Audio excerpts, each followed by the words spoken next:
Son las 8 de la mañana, las 7 en Canarias. Matinal Cadena SER. Sohaib Nabi.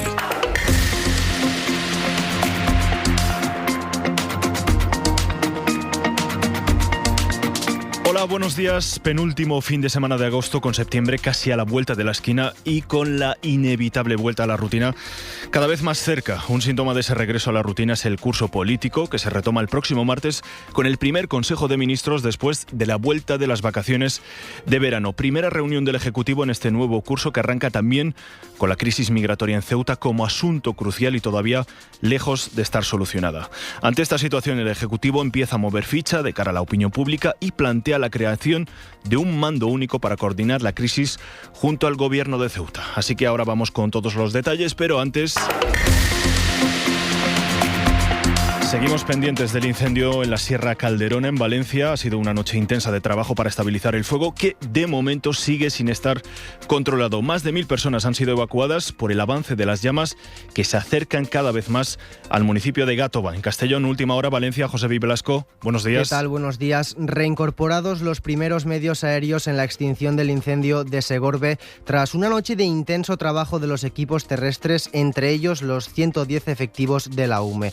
Durante la tarde de ayer, 1.000 personas tuvieron que ser evacuadas del municipio de Gátova. 30 de ellas han tenido que pasar la noche en el albergue habilitado en el polideportivo de Bétera. Juan Carlos Valderrama es el conseller de emergencias. También se ha evacuado 11 jóvenes de centro de menores tutelados y también 14 personas dependientes o vulnerables que han sido trasladados por medios sanitarios a la residencia de Carlet. En total, el fuego ya ha calcinado 423 hectáreas en un perímetro de 11,4 kilómetros, según la última actualización, aunque no toda la superficie quemada pertenece a la Serra de Calderona. Mejores noticias desde Extremadura, después de que la tarde de ayer se consiguiera controlar el fuego en la comarca de Las Urdes, que ha quemado más de 4.000 hectáreas. SER Extremadura, Lucía Herrero. El incendio de pino franqueado ha quedado estabilizado este viernes, aunque todavía no está controlado ni extinguido. La evolución favorable ha permitido levantar los confinamientos urbanos del Cerezal, El Gasco y Martilandrán, por lo que todas las alquerías recuperan la libertad de movimiento. También se rebajan los niveles de emergencia. Infoex e Infocaex pasan del nivel 2 al nivel 1. Continúan trabajando 91 efectivos de extinción y 4 del CPI.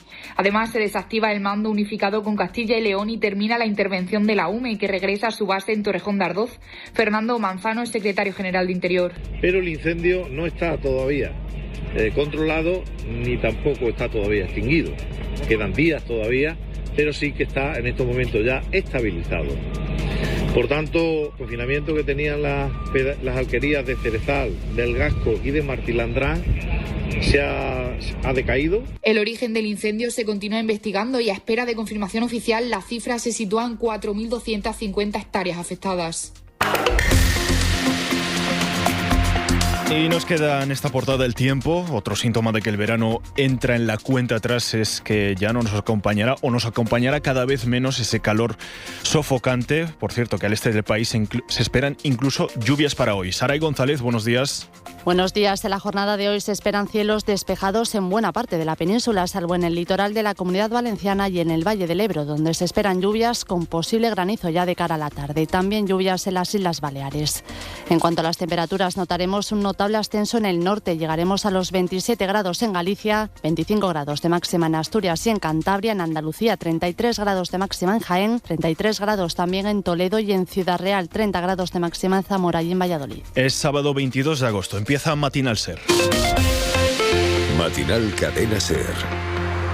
Y antes de entrar de fondo en la cuestión política, en el aspecto humano, este viernes se han enterrado los primeros cadáveres de las personas que entraron en Ceuta el pasado mes de julio.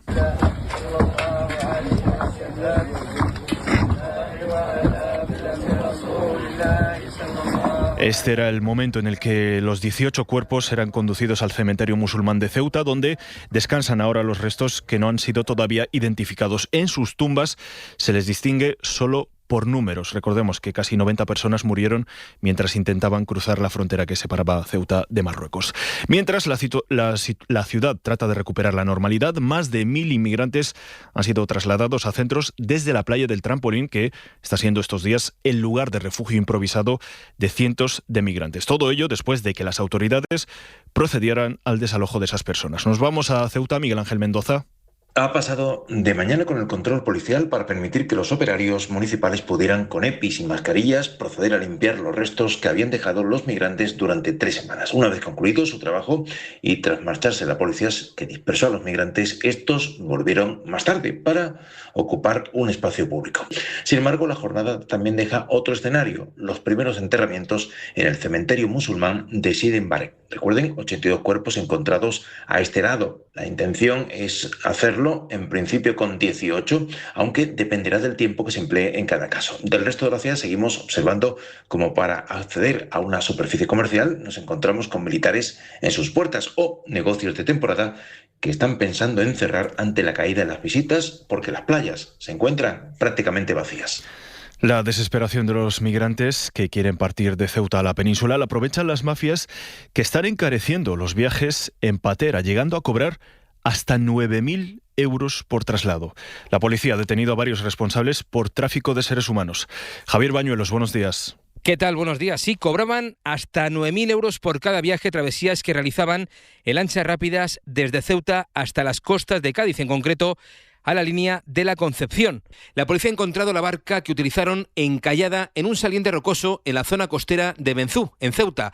Según la investigación, los 4 detenidos formaban parte de una red que estaba haciendo negocio tras la entrada masiva en Ceuta.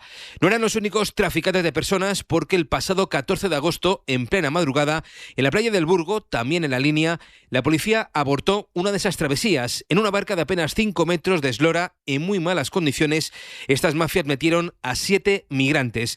Los 7 han contado a la policía que salieron de Ceuta. Primero recorrieron 40 kilómetros para encontrar la barcaza y después, previo pago de 8.000 euros, iniciaron la travesía, 5 horas en el mar hasta llegar a Cádiz en unas condiciones lamentables. El traficante de esta barcaza también ha sido detenido y enviado a prisión. Y en la parte política, la inestabilidad en Ceuta está obligando al gobierno a impulsar esa gestión en la ciudad autónoma. Dentro del propio ejecutivo de Sánchez han llegado a reconocer que la gestión de la crisis es un tanto mejorable. Así que el gobierno abre la puerta ahora a la creación de un mando único, encabezado por el ministro Ángel Víctor Torres, para coordinar a todos los ministerios implicados en esa gestión de la entrada masiva de personas a la ciudad autónoma. Desde el gobierno aseguran que esa labor ya se ejercía, aunque de manera informal, pero que quieren dotarla ahora de más institucionalidad en coordinación con el gobierno autonómico ceutí. Julia Molina.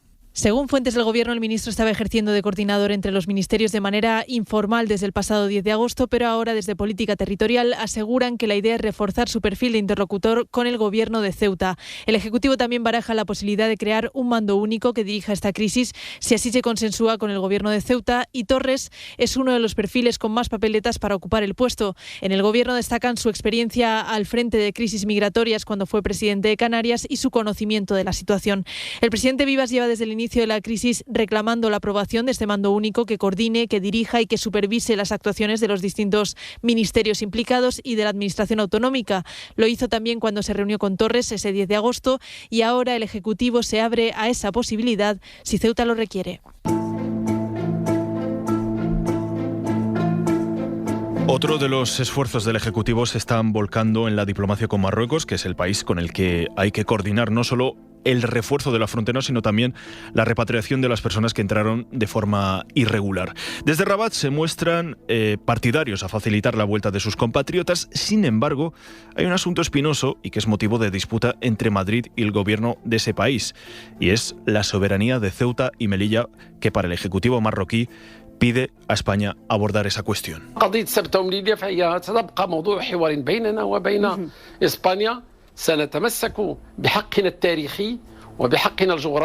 En una entrevista en la televisión marroquí, el ministro de Justicia de Rabat pide abordar el diálogo con España para reclamar, esto literal, la soberanía marroquí sobre las ciudades autónomas de Ceuta y Melilla. Bueno, la situación en Ceuta vive horas muy complicadas, una ciudad que se ha visto prácticamente desbordada ante la crisis humanitaria sin precedentes allí. El gobierno de Juan Vivas, ante el colapso de las instituciones, pidió ayuda al Estado, no solo al gobierno, sino también a la justicia, en este caso al Tribunal Supremo, para reforzar a la ciudad con más personal jurídico. Vivas lleva semanas pidiendo reunirse con la presidenta del Supremo, con Isabel Perello, para abordar esta crisis, pero desde el máximo órgano judicial siguen todavía a esta hora sin poner fecha a la reunión. Isabel Vega, buenos días. Buenos días. Fue el propio Vivas quien pidió una reunión con Isabel Perello, que según afirman en el órgano de gobierno de los jueces, se celebrará a la mayor brevedad posible. El pasado 18 de agosto, la propia presidenta del Consejo y el Tribunal Supremo informó a Vivas de los 2 magistrados de refuerzo que proponían para Ceuta, una petición que debe cursar el Tribunal Superior de Justicia de Andalucía y que, según las fuentes consultadas por la SER, aún no ha llegado al Ministerio. Justicia se comprometió a aprobar los apoyos que se le solicitasen y acordó enviar a Ceuta 2 tramitadores, un forense y 2 intérpretes, entre otros medios, pero aún quedan flecos para su incorporación. Tampoco han llegado los 3 fiscales que presupuestó, porque, como señala la Unión Progresista de Fiscales, la bolsa de empleo quedó desierta y no existen mecanismos para el traslado de otros puntos del país en situaciones de crisis como esta. Y no hay crisis que no aproveche la gestión, el Partido Popular, para confrontar con el gobierno, o en este caso verter su discurso antimigratorio. Porque en el PP dijeron que había que echar a todos los inmigrantes, incluidos los menores, de forma inmediata, algo que, por cierto, es un tanto ilegal. Pero los discursos extremistas no se quedan allí, porque la presidenta madrileña Díaz Ayuso ha aprovechado esta crisis migratoria en Ceuta para hacer de altavoz nada menos que de un influencer ultraderechista. Isabel Villar, buenos días. Buenos días. El tuitero se llama Casey Kroll y en el tuit que ha compartido Ayuso contrapone las imágenes de los controles de seguridad que hay en los aeropuertos con vídeos de la entrada de inmigrantes en Ceuta. Esto es lo que Ayuso ha difundido para quejarse de la imagen que, según ella, estamos dando ante el mundo. Es solo uno de los muchos tuits que este hombre le ha dedicado a la ciudad autónoma. Lleva semanas usando a Ceuta para alentar la teoría del gran reemplazo, eso de que la población blanca y cristiana va a ser reemplazada por inmigrantes. El tuitero sostiene que esto no es una teoría, sino una realidad, porque cada vez hay menos porcentaje de gente blanca en Europa, y así lo escribe en el tuit que tiene fijado en su perfil, el primero que ves cuando entras. Este hombre también ha escrito cosas como esta. Los eventos en Ceuta, España, no son nada nuevo. La invasión de Europa ha estado ocurriendo durante años y necesita detenerse de inmediato. Europa despierta antes de que sea demasiado tarde. Y ha hecho llamamientos para meter en la cárcel a Pedro Sánchez por inundar Ceuta, así lo ha escrito, con migrantes del tercer mundo. También clama contra las mujeres liberales, porque cree que no son lo suficientemente críticas con la inmigración. Qué bonito será cuando deportemos a cada ilegal de vuelta a su casa. Y de paso, incluyamos a cada mujer liberal. Este tipo de mensajes escribe el tuitero que hoy ha compartido Ayuso en su cuenta oficial. La secretaria de organización de los socialistas madrileños ha cargado contra ella. Pilar Sánchez Acera le pide a la presidenta de la Comunidad de Madrid dejar de usar a líderes de movimientos pro-Trump y explicar cosas como la compra del ático en el barrio Chamberí. No solo en España, la derecha europea está aprovechando la realidad que atraviesa Ceuta para hacer campaña en sus respectivos países y rascar así un puñado de votos agitando el avispero de la invasión migratoria. En Francia, por ejemplo, con la campaña electoral presidencial a la vuelta de la esquina, el ex primer ministro francés, Édouard Philippe, ha puesto como ejemplo Ceuta durante su visita a un territorio francés en África, donde llegan precisamente miles de personas con la esperanza de poder recibir asilo. Corresponsal en París, Raquel Villaécija. Édouard Philippe hace una declaración de intenciones con su visita a Mayotte y sus propuestas, dejando claro que la inmigración ocupará un lugar central en su campaña. Ha evocado la situación en Ceuta para ilustrar lo que ocurre en este departamento, el más pobre de Francia, con poco más de 300.000 habitantes, de los cuales la mitad son extranjeros. La isla está llena de gente que quiere ayudar con humanidad, pero la situación es tan excepcional que no se puede acoger gente en estas condiciones, ha dicho Philippe, que propone suspender las peticiones de asilo y de reagrupamiento familiar si llega al Elíseo. On est ici un peu dans la situation qui a pu être aperçue au moment de la crise migratoire de Ceuta.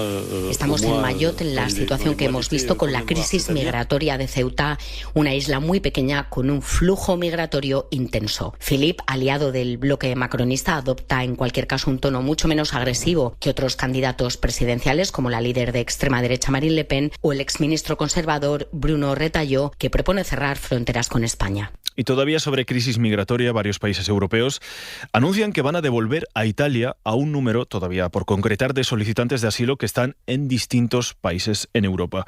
En su día, estas personas solicitaron asilo en Italia y se desplazaron a otros países que ahora les quieren trasladar al país que gobierna Meloni con una política precisamente antiinmigratoria. Nos vamos a Roma, Joan Solés. 6 gobiernos europeos han anunciado la devolución a Italia de inmigrantes que en su día solicitaron asilo aquí, pero que establecieron su residencia en otros países: Suiza, Alemania, Austria, Países Bajos, Finlandia y Suecia. Según la Oficina Europea de Estadística, son 109.000 los inmigrantes en condiciones de retorno forzado y acelerado a Italia. La derecha en el gobierno de la primera ministra Meloni, que ha impuesto limitaciones en la libre circulación desde España a Italia para evitar una hipotética llegada de inmigrantes de Ceuta, no considera necesaria una medida similar con los 6 países europeos. Io non credo che ci sarà un'invasione di dublinanti provenienti da altre nazioni. No creo que se produzca una invasión procedente de otras naciones europeas hacia Italia, ha afirmado el ministro de Agricultura, Lollo Brigida, que es cuñado nada menos de Meloni. La líder de la oposición Schlein del Partido Democrático ha calificado de clamoroso boomerang la política en materia de inmigración del Ejecutivo. Meloni le ha contestado que desde que ocupa la presidencia del gobierno ha evitado el retorno a Italia de 80.000 inmigrantes, es decir, ha forzado que permanezcan en otros países europeos. 8:16, 7:16 en Canarias, una pausa y seguimos. Me preocupa la salud de mi familia. Aunque lo que de verdad me preocupa es que mis vecinos de al lado estén más sanos que nosotros. Es que verles tan sonrosaditos me pone mala. Por eso tengo mi seguro de salud con Becerro y Acebes. Porque además de cuidar de los míos, se aseguran de que ellos estén cada día peor. No sé muy bien cómo lo hacen, pero mira, ahí se les oye toser. La publicidad no necesita llegar a esto para ser eficaz. Basta con que salga en la radio, porque la publicidad en radio se valora como más creíble y cercana. Por eso es más eficaz para tu marca. Hazte inolvidable. Anúnciate en radio. Matinal Cadena SER. Sohaib Navi. Los asentamientos ilegales de Israel en la Palestina ocupada han provocado algo que no suele ser muy habitual, y es el rechazo y las críticas de la Comisión Europea a las políticas israelíes. En este caso, además de Bruselas, son varios los países, entre ellos España, Alemania, Francia e Italia, que han firmado un comunicado para pedir a Tel Aviv que anule el plan de construcción de 1.200 viviendas que pretende partir en dos el territorio de Cisjordania. El plan del gobierno de Netanyahu busca aislar cada vez más a los territorios palestinos para hacer muy complicado aún más la creación de un Estado de Palestina. Informa desde Jerusalén Elena Pelicano. La Unión Europea se plantea sancionar a Israel si el gobierno tira adelante con su plan de ampliar el asentamiento E1 en Cisjordania. Según trascendió ayer, Bruselas estudia etiquetar de forma especial los productos israelíes, así como recortar la colaboración académica y suspender algunos acuerdos de seguridad y diplomáticos. Sería un giro, de hecho, muy importante. Hasta ahora, Europa siempre había distinguido entre Israel y los asentamientos ilegales en Cisjordania. Todo arrancó el martes cuando Israel sacó a concurso la construcción de más de 1.200 viviendas en esa zona, entre Jerusalén y Maale Adumim. El objetivo del proyecto es cortar la continuidad territorial de un futuro Estado palestino. España, Francia, Italia, Reino Unido y Alemania advirtieron ayer a las empresas de que participar en estas obras podría ser ilegal según el derecho internacional. Los ministros ultras Smotrich y Ben-Gvir respondieron con dureza, hablando de dictados extranjeros y defendiendo la expansión como parte de lo que consideran el derecho histórico del pueblo judío sobre esas tierras. Todavía en Oriente Próximo, a punto de cumplirse 6 meses de la guerra en Irán, que entra en una nueva fase con Estados Unidos elevando la presión económica sobre el régimen chií, visto el fracaso de las operaciones militares. Esta misma madrugada, el presidente de Estados Unidos, Donald Trump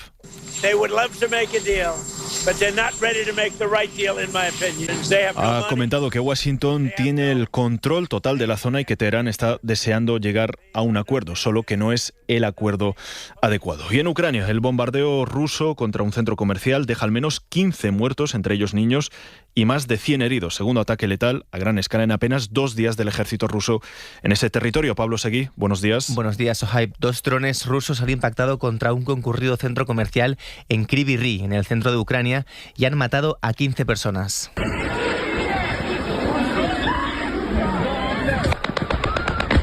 Un ataque que Volodymyr Zelensky ha condenado como cínico y despreciable. Абсолютно звірство росіян. Просто тварі. Es una absoluta atrocidad por parte de Rusia. Son unos monstruos, ha dicho el presidente ucraniano, que ha prometido una respuesta contundente. La jefa de la diplomacia de la Unión Europea, Kaja Kallas, lo ha calificado de terrorismo planificado y ha asegurado que propondrá la lista de sanciones contra Rusia más amplia desde el inicio de la guerra. En un mensaje en X, Kallas ha acusado a Moscú de querer hacer inhabitables las ciudades ucranianas. Rusia ha intensificado en los últimos meses sus bombardeos y este mismo viernes otras 4 personas, entre ellas 3 niños, han muerto en otro ataque en la región meridional de Mykolaiv. Y una noticia, Pablo, que hemos conocido esta madrugada, es que han fracasado las negociaciones entre Estados Unidos y Canadá que pretendían evitar la aplicación de aranceles que había impuesto Trump a su vecino del norte. Ambos países estaban negociando para evitar esas tarifas del 50% sobre productos canadienses. Después del fracaso en el intento de llegar a un acuerdo, el primer ministro de Canadá, Mark Carney, ha prometido que igualará los aranceles de Trump dólar por dólar. En un comunicado, Ottawa asegura que los canadienses han negociado de buena fe, pero que los cambios propuestos a última hora por Estados Unidos eran injustos y ponían en cuestión la fiabilidad de cualquier acuerdo posible.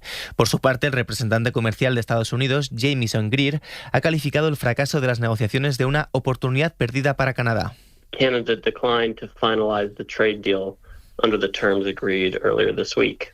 Esta noche, Canadá se ha negado a cerrar el acuerdo comercial en los términos acordados a principios de la semana, ha señalado Greer. Los 2 países intercambiaron bienes y servicios por valor de 880.000 millones de dólares el año pasado. Y en Alemania, el avance de la extrema derecha de AfD es una realidad. Los últimos sondeos otorgan, de hecho, al partido ultra casi el 50% de los votos. Y ante esto, cientos de negocios regentados por inmigrantes en Alemania quieren plantar cara con una manifestación en la que se propone el cierre de sus negocios, esto en señal de protesta, precisamente contra los discursos racistas que están triunfando en el país. Berlín, Ana Barrena. En el estado Sajonia-Anhalt, cientos de comercios regentados por migrantes están llamados a cerrar el próximo miércoles durante 5 horas, en protesta contra el racismo y ante el temor de una victoria de la AfD en las elecciones regionales del 6 de septiembre. La convocatoria llega con la extrema derecha por encima del 40% en los sondeos y cerca de la mayoría absoluta. Detrás están el Consejo de Refugiados de Sajonia-Anhalt y organizaciones de migrantes, que llaman a cerrar los negocios entre las 10 y las 3 y después concentrarse ante el Parlamento regional. Es una protesta con peso económico. Más de 75.000 trabajadores extranjeros sostienen el mercado laboral en este estado. Por ahora no hay convocatorias similares confirmadas en otros Länder, aunque el movimiento podría convertirse en precedente.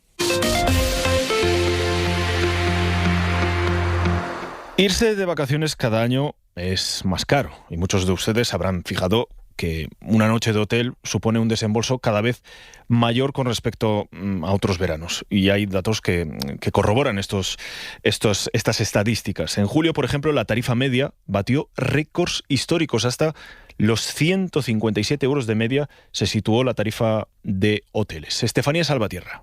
Los precios hoteleros volvieron a subir en julio. Avanzaron un 6% y esto provocó que la tarifa media diaria escalase hasta los 157 euros. Es la más alta desde que hay registros y bate el récord marcado en agosto del verano pasado, cuando fueron poco más de 155 euros. Los datos publicados por el Instituto Nacional de Estadística recogen que en julio las pernoctaciones en establecimientos hoteleros repuntaron ligeramente respecto al mismo mes de 2025. Rozaron los 45 millones y dejaron una ocupación del 70%. Quienes han aumentado las noches en este tipo de alojamientos son los extranjeros, porque los españoles han reducido esta práctica un 1%. Andalucía, Cataluña y la Comunidad Valenciana fueron los destinos principales entre los viajeros españoles para dormir fuera de casa. Está claro que el turismo es un negocio imparable, se rentabiliza casi de todo ya, hasta incluso los fenómenos astronómicos. Y si no, ahí tienen el ejemplo del eclipse de sol, que fue un evento histórico que disparó el gasto del turismo extranjero, atención, en algunas provincias de España, de más del 200%. Nos lo cuenta Edu Hernández. Los datos de BBVA Research, a partir de las compras realizadas con tarjeta por parte de los extranjeros, señalan que del 10 al 16 de agosto el gasto presencial de los turistas, de estos visitantes extranjeros, aumentó casi un 14% respecto al mismo periodo del año pasado. De hecho, en las provincias donde el eclipse fue del 100%, las compras presenciales de los extranjeros aumentaron casi un 26%. Hay ejemplos muy llamativos, como el de Soria, donde el gasto aumentó un 220%, o La Rioja, donde este subió por encima del 100%. Pese a estas cifras, el comportamiento del turista nacional, dice BBVA, no registró fuertes variaciones. Matinal Cadena SER. Sohaib Nabi. Hablamos ahora de sequía y sobre la escasez de recursos hídricos que está afectando al norte de España. Ha llovido mucho, es verdad, durante todo este año y aún así, a pesar de ello, la situación en muchos puntos es preocupante. Nos falta, según los expertos, una buena planificación hidrológica, Marina Fernández. En general en España, pero sobre todo en los territorios menos acostumbrados a la sequía, no hay planes de gestión del agua adaptados al cambio climático. Más que sequías pluviométricas, que es verdad que ha habido desde hace meses un descenso de precipitaciones, especialmente en el norte peninsular, podríamos catalogarlas de sequías de gestión. Lo explica al SER Jorge Olcina, catedrático y director del Laboratorio de Climatología de la Universidad de Alicante. Ha fallado la gestión porque en realidad el año hidrológico no ha sido malo. Lo que se manifiesta sobre todo es esa falta de una buena planificación en un contexto como el que está viviendo nuestro país, de cambio climático con precipitaciones cada vez más irregulares. Y esto, advierte, va a ir a más. Las sequías están ganando en frecuencia y en intensidad.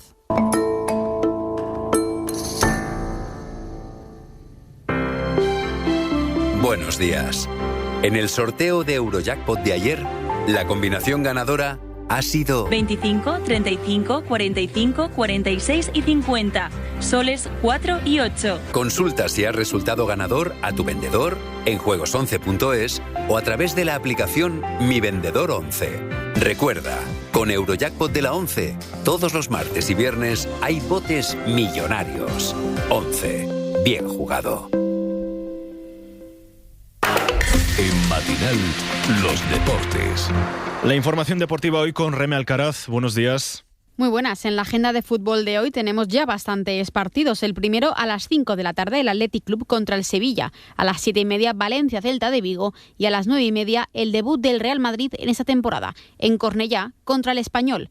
En la previa de este partido ha hablado el técnico luso José Mourinho, en la que ha sido su primera comparecencia ante los medios tras su vuelta a la Liga, y ha hablado de cómo es tener sobre el campo a tres grandes jugadores como Vinicius, Mbappé y Bellingham. Tengo mucha confianza que tú dirás muy bien cuando jugaron los tres juntos, porque son jugadores de gran calidad y no pienso que sean tampoco posiciones incompatibles. No lo pienso de todo. Tengo mucha confianza que vamos a tener gran temporada con ellos. Y en segunda división, a las 5 el Real Oviedo Leganés, a las 7 hay doble encuentro, el Ceuta contra Las Palmas y Albacete Real Sociedad B, y a las 9:30 el Dense Cádiz.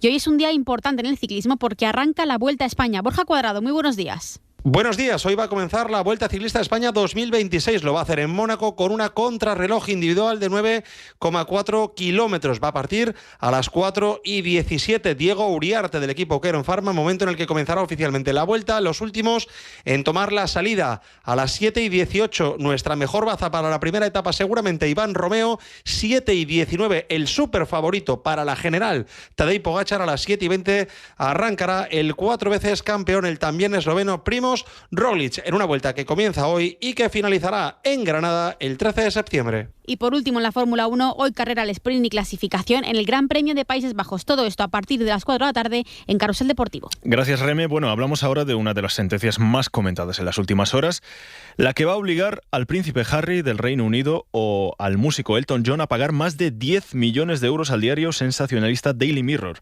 Le acusaban de obtener información sobre ellos a través de métodos ilegales y la sentencia desestima esta petición. Londres, Natasha Kennert. Es un nuevo revés judicial para el príncipe Harry y Elton John en su batalla contra la prensa británica. Un juez del Tribunal Superior ha ordenado a ambos y a otras 5 figuras públicas pagar inicialmente unos 11 millones de euros. Esto al editor del Daily Mail por los costes legales de una demanda que perdieron el pasado julio. Acusaron en su momento a Associated Newspapers, editora del Daily Mail, de utilizar métodos ilegales para obtener información privada, incluyendo la intercepción de teléfonos y el uso de investigadores privados. Tras un juicio de 11 semanas, el juez rechazó las acusaciones y consideró que las demandas eran especulativas y carecían de una base probatoria adecuada. Los 7 demandantes deberán pagar esta cantidad antes del 28 de agosto, aunque todavía queda por determinar el coste total del proceso.